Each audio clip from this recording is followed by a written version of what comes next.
Xeyrini versin. Deməli qismət oldu, masajdan aldım. Düz orada şəhər uzaqdır. Ancaq dostlar, qardaşlar orada qonşuluqda var. Qocalığı dedik bir yerdə olaq. O yüzden buranın tikəsi olmadı. Oradan hazır aldım. Xeyirlisi inşallah. Amin Allah'tan, amin Allah'tan.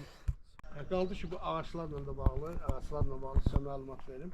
Bu qonşunun bağ evidir. Qonşu dedi ki, əgər bəlkə alan adam istəyər ki, həyəti tut ağaçlardır, biz də bar verən ağaçlardır.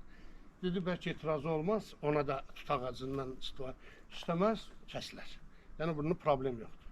Dedi, bəlkə elə bir müştəri olar ki, istəyər ki, həqiqətən də, sabah 10 il gözləyir ki, tut ağacı böyüsün, bar versin. Hazır bar verən ağaçlardır, 4 dənə. O da istifadə edir, alan adamlar. İstəməz, müşatçılığı varsa, onlar söhbətsiz kəsilir. Alıcı da maraqlıdır ki, biraz yaşıllıq olsun. Alıcıya uyğun gələrsə qalar. Bəli. Uyğun gəlməzsə, yəni kəsiləcək. Bəli. Desək ki, mənim müşatçılığı var, bu kəsiləcək. Deməli, buranın eni nə qədər oldu torpağın? Ortalama götürsək 10 metrədən artıq belədir. Aha.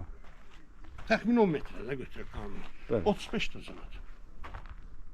Buradan lap arxadan çəkin, düz başıdan. Normal məsafə var.